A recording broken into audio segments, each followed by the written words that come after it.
ខ្លាញ់នេះប្លែកមែនតើបងប្អូនអត់ក៏ទុយទេបាទធ្វើរូបសត្វធ្វើរូបសត្វស្អាតបងប្អូនហោះវរេពេញមេឃហោះបានស្អាតបងប្អូនបាទมันស្អាតមែនតើ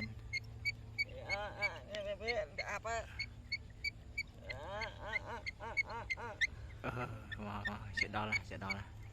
ចុះមកចុះវើបចុះមកដល់កមកហើយ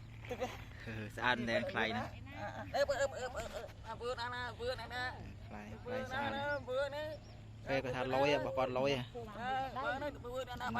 គាត់លុយមែនតើបើគាត់ដេញមួយអត់ក៏ទុយហោះហួរបានយូរល្អធម្មតាទេមើលគេឲ្យបើឃើញ